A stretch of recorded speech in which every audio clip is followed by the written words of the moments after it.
오늘 우리 함께 나눌 말씀은 로마서 6장 6절에서 11절의 말씀입니다. 우리가 알거니와 우리의 옛사람이 예수와 함께 십자가에 못 박힌 것은 죄의 몸이 죽어 다시는 우리가 죄에게 종노릇하지 아니하려 함이니 이는 죽은 자가 죄에서 벗어나 의롭다 하심을 얻었음이라.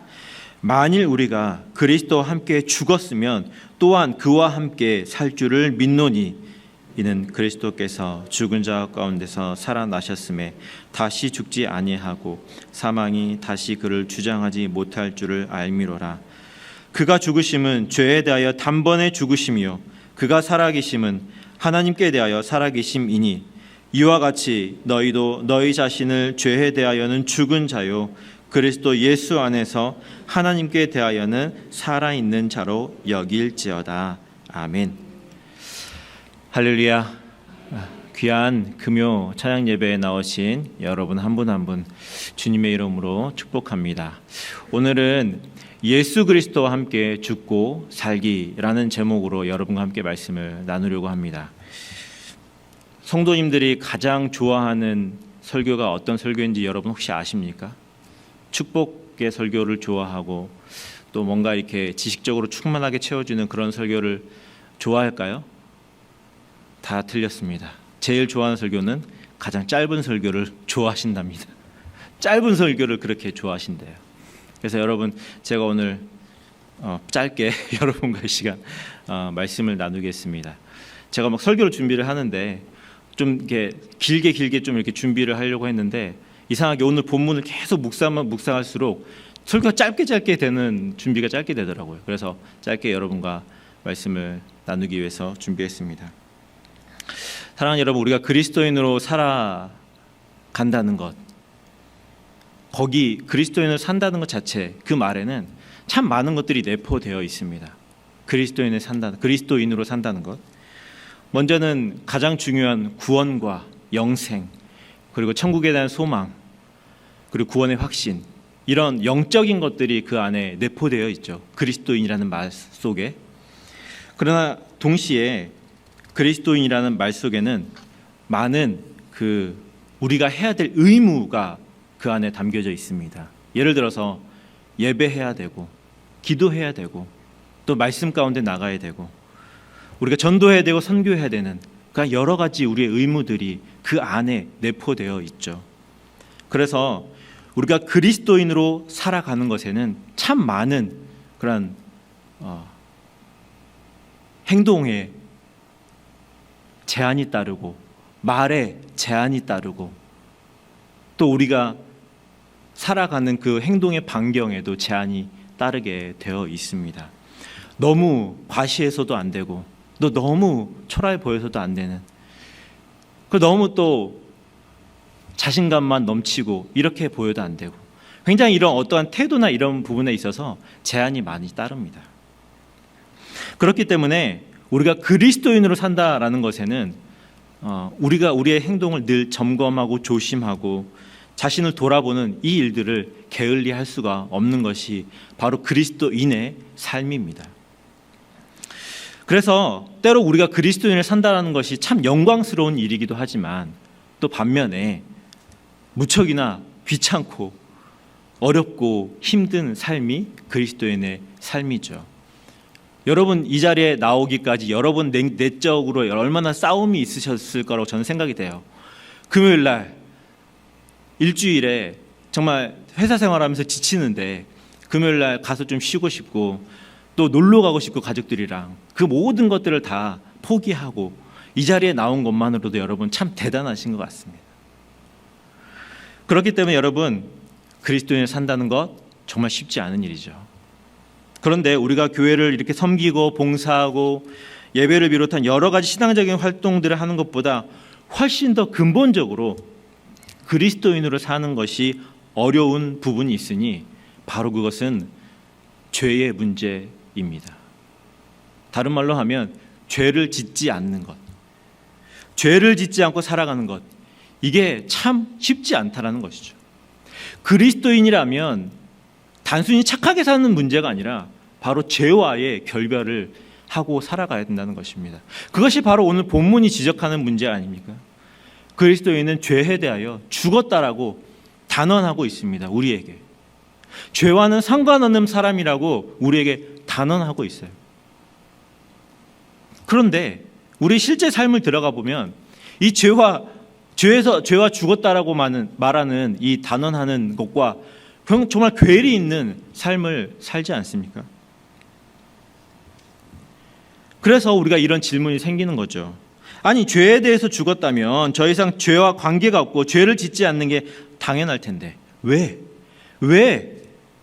우리 그리스도인들은 이 죄 문제로 늘 고민하고 그 문제로 고통해야 하는가? 여전히 숙제처럼, 평생의 숙제처럼 우리의 삶을 이렇게 어렵게 만드는 걸까? 왜 그리스도인은 여전히 이 죄 문제를 가지고 늘 씨름하며 그렇게 살아가야 하는가?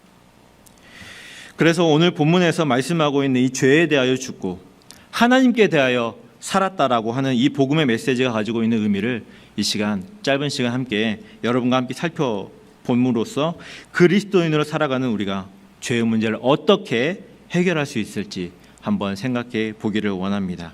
첫 번째로 우리가 이 죄 문제를 해결하기 위해서 해야 될 일은 날마다 죽어야 한다는 것입니다. 본문에서 우리는 죄에 대하여 죽었다라고 말합니다. 그런데 이것은 한번 죄에 대해서 죽어 끝나는 것이 아니라 날마다 순간마다 죄에 대하여 우리가 죽어야 함을 의미합니다. 여러분, 이거는 마치 결혼 생활과 같은 것 같아요. 남자와 여자가 서로 사랑해서 결혼하고 가정을 이루죠. 너무너무 사랑해서 서로 밤에도 보고 싶고 아침에 일어나서도 보고 싶기 때문에 사랑해서 결혼을 했잖아요. 그런데 신혼 때 얼마나 많이 싸우는지 모릅니다. 그렇게 뜨겁게 사랑해서 결혼해놓고 신혼 때가 되면 결혼 서약을 서로에게 헌신하겠다고, 서로를 평생 사랑하겠다라고 그렇게 서약한 사람들이 정말 치열하게 싸웁니다. 저만 그런 건가요? 저만 그렇게 싸웠을까요? 여러분들도 그렇게 다 신혼 때, 지금은 그렇지 않을 거라고 믿습니다. 신혼 때 그렇게 많이 싸웠죠.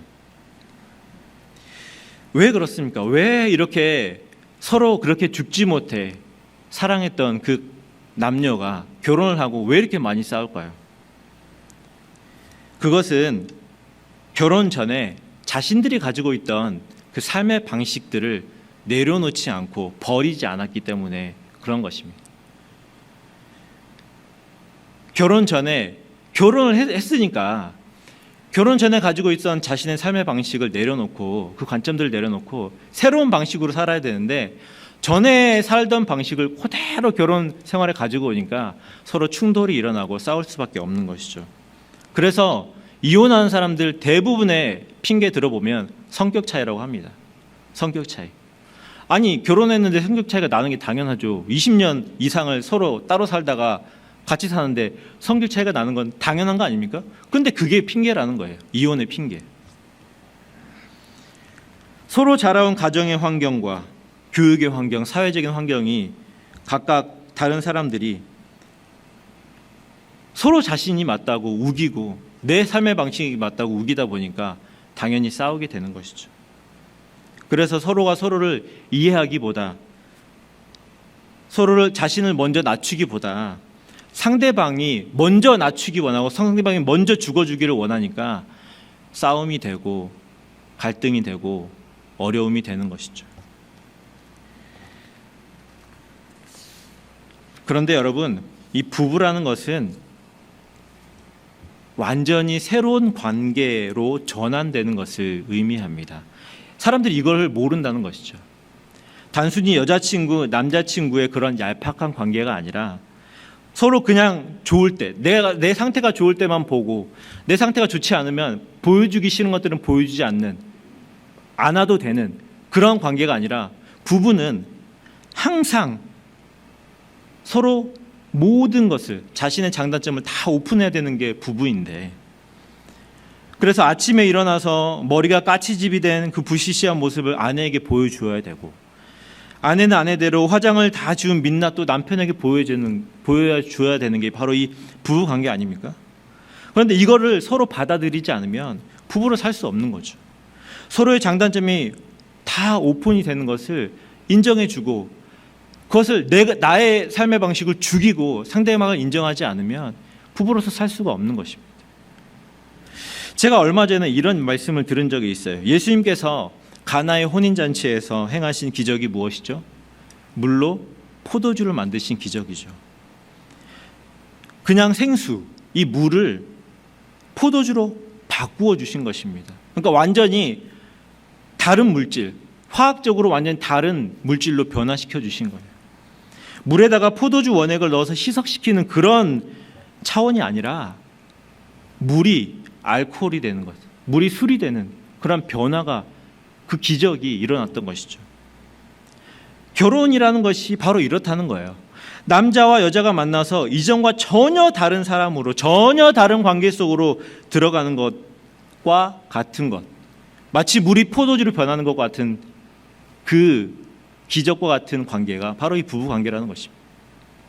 그래서 이 기적과 같은 관계가 계속적으로 유지하기 위해서는 그 기적과 같은, 내가 날마다 죽는 그 일이 필요하다는 것이죠.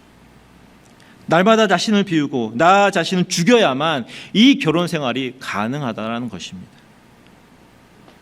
자, 그런 면을 생각할 때 여러분들 정말 대단한 분들이세요.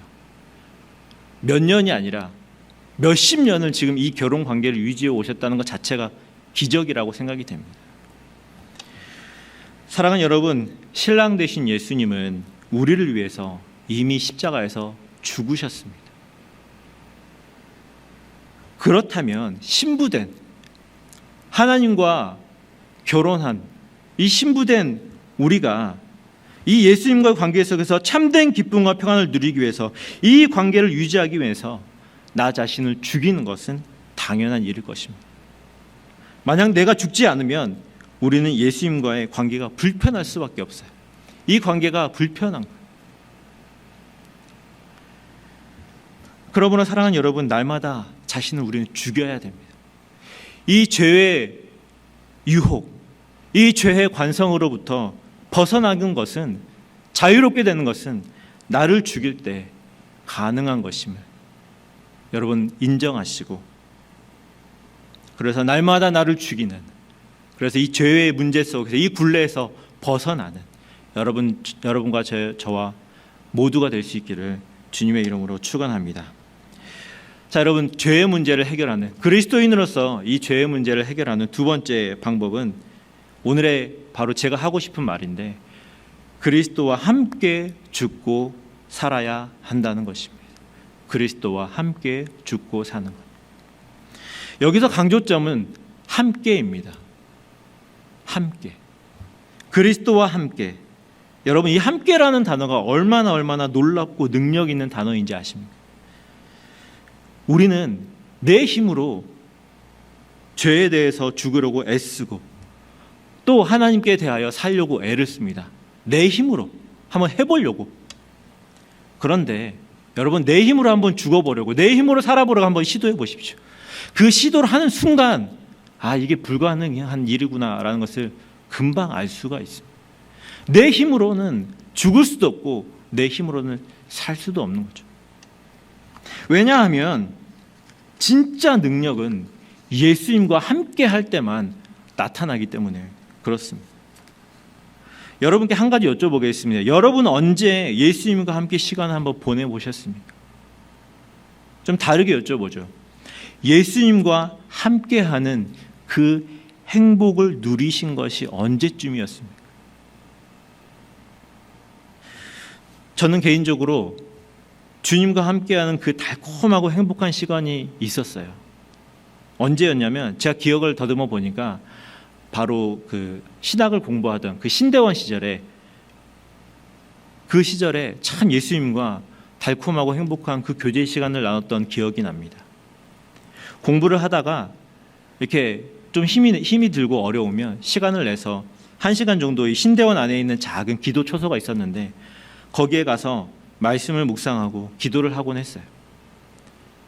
마음이 어렵고 힘이 들고 또 사역이 녹록치 않을 때 그 기도 초소에 가서 무릎 꿇고 말씀을 보고 기도하는 그 시간이 그런데 얼마나 그렇게 행복하고 즐거웠던지 모릅니다.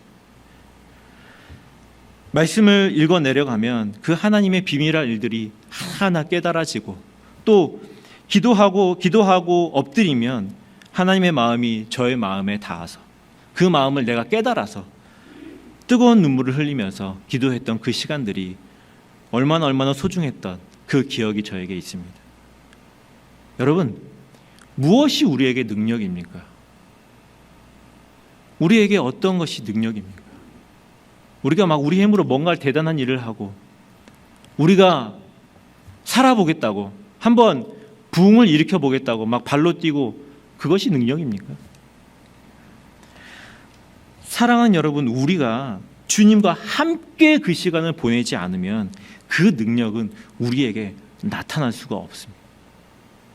주님과 깊은 교제의 시간만큼 우리는 그분을 닮게 되고 그 능력이 우리를 통해서 나타나게 되는 것이죠. 죄를 이기는 것, 우리를 괴롭히는 그 죄의 문제를 해결하는 그 비결이 바로 여기에 있습니다. 여러분, 혹시 조정민 목사님이라고 아십니까?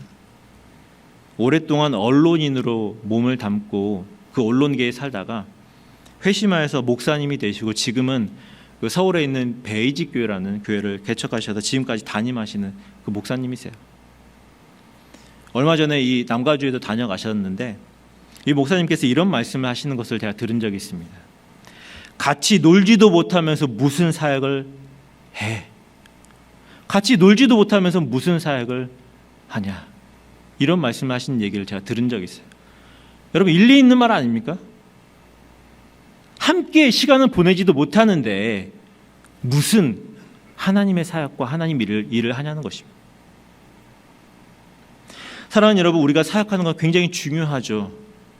주님의 일을 하는 건 정말 중요합니다. 세상에 어떤 것과 비교할 수 있겠습니까? 주님의 일이라고 하는데.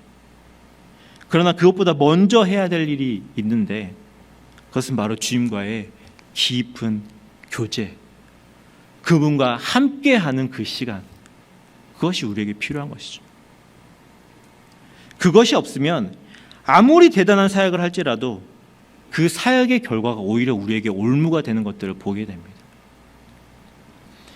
우리가 고민하고 씨름하는 이 죄의 문제의 가장 확실한 해결의 비법은 바로 주님과 함께하는 것입니다.